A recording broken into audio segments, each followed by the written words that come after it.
Okay, I'm getting ready to pull the oil pan off the 99 XJ 4.0 and do the rear main seal. So I've been reading the service manual and some other repair books and watching videos on how to get the pan off.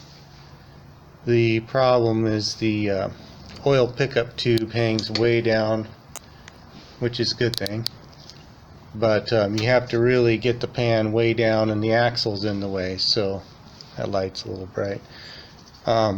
So the service manual basically says to take the nuts off of the motor mounts and jack up on the harmonic balancer and then put a jack stand under it. I think I'm going to do that, of course, but I might, instead of leaving a jack stand under here, I might just put some shims or something underneath where the motor mount bolts go, just something to hold the motor up so I don't have a stand in the way or a jack or something. I want more room. So the other thing I did was I jacked up the body and just put jack stands under it.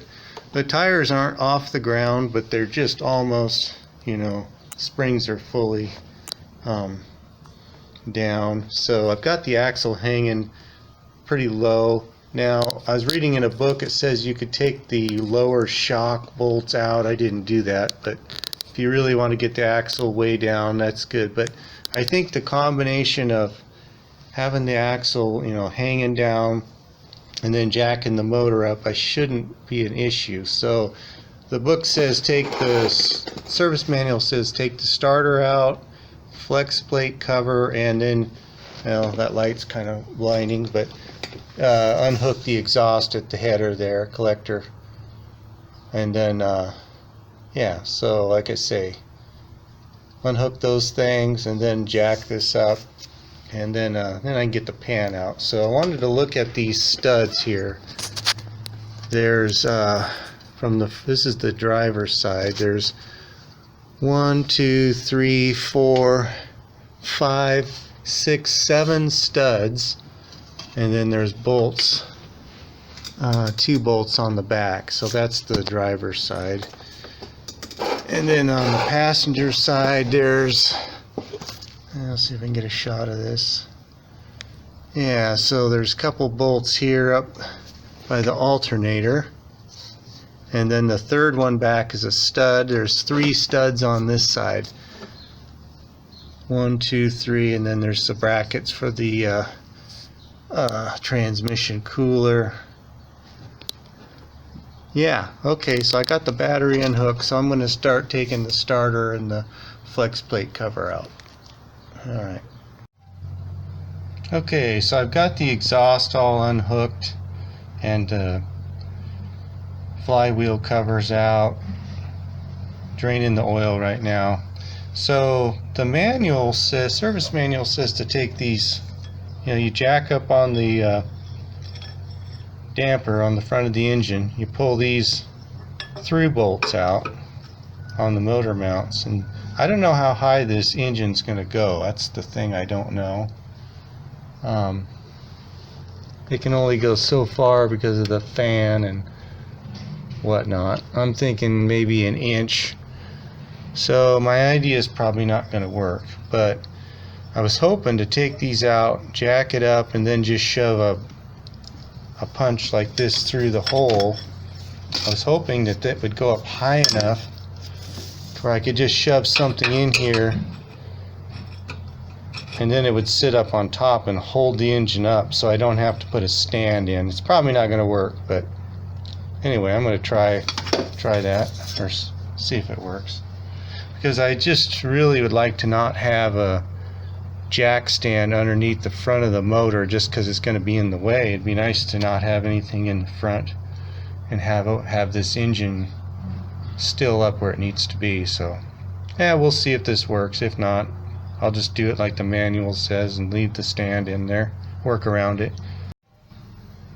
Okay, so it looks like my idea hopefully work. I jacked up on the oil pan and I put that alignment bar. You can see it right in the middle. So now the alignment bar is sitting on the motor mount, so it raised it up a bit. So if you try this, you need to take your fan shroud off, otherwise you're going to break that. And then just be real careful not to pinch any wires or anything on the back of the engine.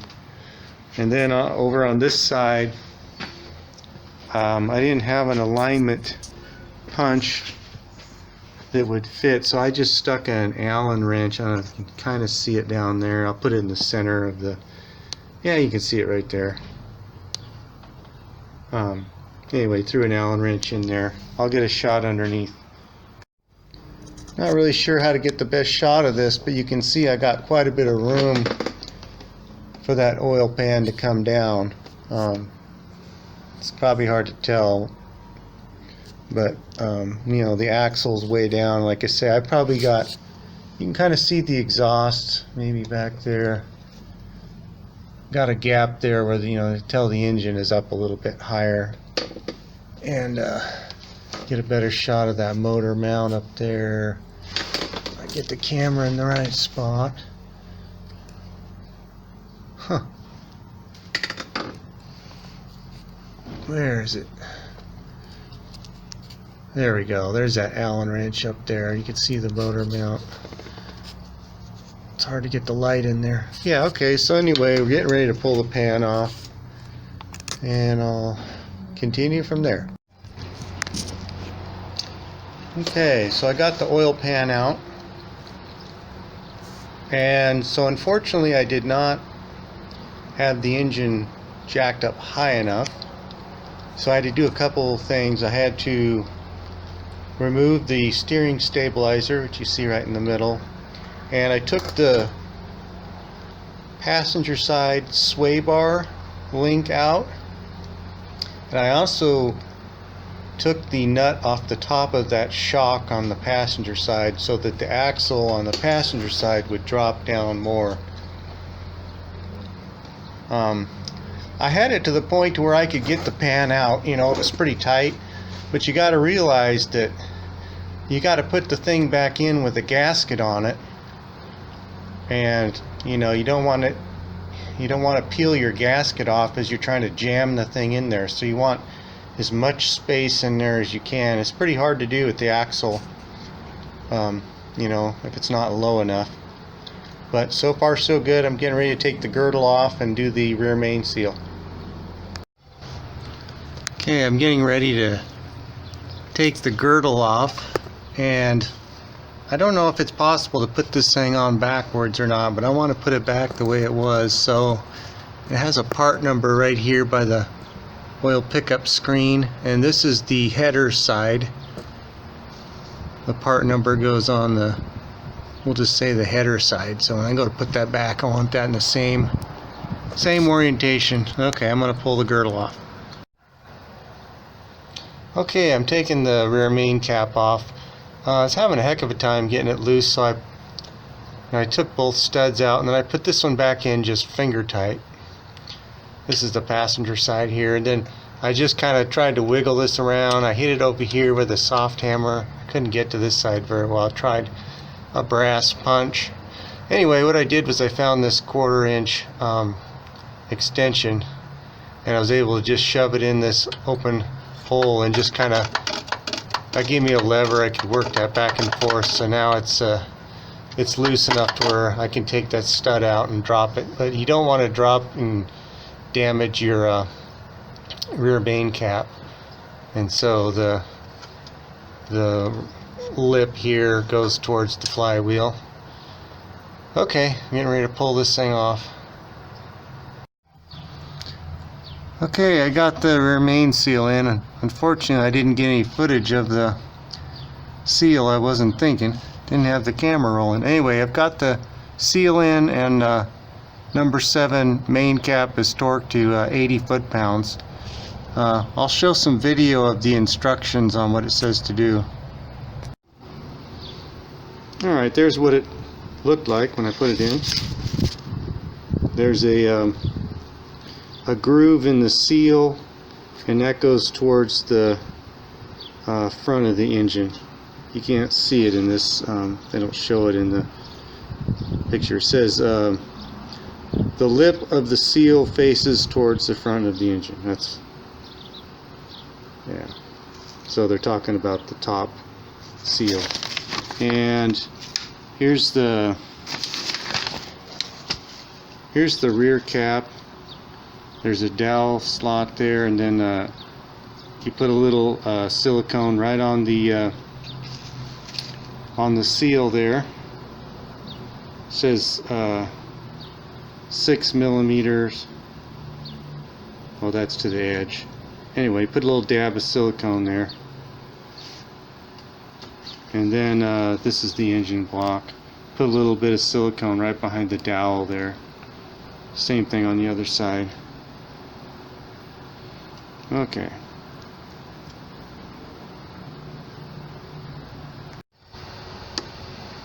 Yeah, I wanted to mention, when I cleaned up the main bearing cap, I also cleaned off the bearing itself, and when I reassembled it, I put this Stay Lube engine assembly lube on there, just coated the bearing because I didn't want to start it up dry. You could put oil on there too, but anyway, that's how I did it. Oh yeah, by the way, here's the seal I use. It's a FEL-PRO. That's the number, part number.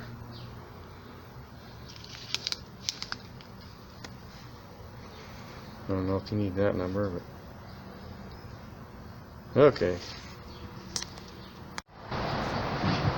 Okay, I got the oil pan all cleaned up and painted, and I use some Krylon high heat paint. Another thing you want to do is you want to make sure to clean up this girdle piece. This is like steel with a rubber lip, and it's going to go on the back of the oil pan. And I think it goes that way, just like that. So you want to kind of clean that up, clean out the lip. And I really like these mini brass wire brushes. These are good for cleaning the block where the gasket goes on. So I'm going to go clean that up now. Okay, I got the bearing girdle on. They're torqued to 35 pounds. The service manual recommends checking the torque on all your main caps before you put the girdle on. So while you got your torque wrench set to 80 pounds, retorque all your, check the torque on all the main caps. It's just a good idea, when you take these off, you are turning them counterclockwise, so you never know. One of those studs could come loose, so just a good idea to do that before you put the girdle on. The other thing they talk about is the oil pickup tube. Make sure you're very careful working around that. Don't be banging into that. It's brazed on to the oil pump, and if it gets a little pinhole up around that braze joint, it's possible if your oil level's down a little bit, you could suck air and get air in your oil system, maybe lose oil pressure. That has to be that braze joint has to be airtight, and it says if it gets damaged, you should just replace the unit. So be real careful when you put your oil pan back on, not to be, if it doesn't fit, don't be banging on it with a hammer or something, because you could, you could bend this tube and break the braze joint up at the pump. So be real careful. So I'm getting ready to put the gasket on. Got it all cleaned up. I used those brass brushes. This timing case here, it's got a little flashing, but it's on the outside, so it shouldn't be an issue. But I'll have to read the instructions, but I think it says you want to put some RTV, probably here and in these corners. Usually on a curved surface, you always want to put it in the call that a corner, I guess. Same thing in the back. So I'll get the gasket on. I'll show it when I get it on there. The FEL-PRO gasket kit comes with these little plastic thread end studs, which are kind of cool. So I'm probably going to put a thin coat of black RTV on there. Anyway, we'll get this all up in there and get the pan put on. Okay, this is the service manual. Says this is where to put the sealer. So of course this is the timing cover here, so right in those corners like I was saying, and then it's saying right there by your rear main seal. Let's see here if I could read what it says, or I'll show it. Give me a second. Yeah, it's saying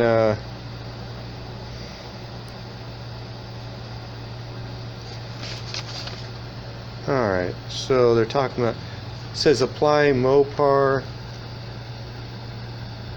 There, you can just read that. How's that?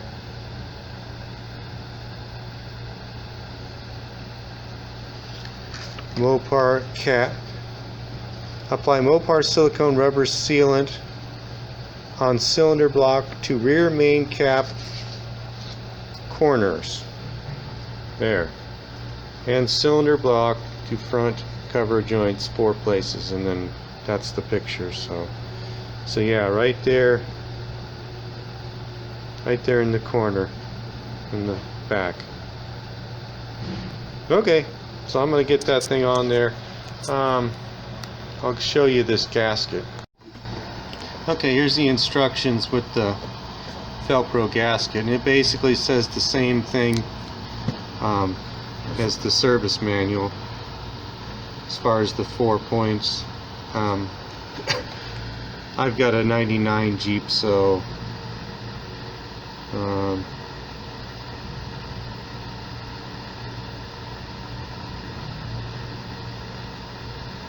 I don't think that applies to me because mine has the little tabs on it. Anyway, these are kind of cool, really cool. You thread that into the block. You probably can't see the instructions, I kind of tore the bag.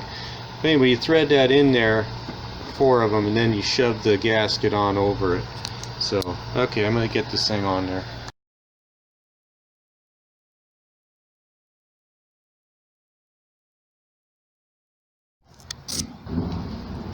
Okay, I got everything back together. Everything's hooked up, starter's back in. I replaced the donut gasket in the header because I thought, you know, since I had the exhaust part, thought it might leak and I didn't want to deal with it later. So anyway, got the suspension all hooked back up, shock absorbers hooked up. So yeah, I'm ready to lower it down and put some oil in, and hopefully that'll cure the leak. Alright, so I'll try to get a picture of the brackets and things. Let's see. Yeah, this is the exhaust side, driver's side. You got your O2 sensor back there. Anyway, and then over on the passenger side, got that bracket right up on the front. There's a 5/16 stud, and then the rest are 1/4 inch studs. Okay, that should do it.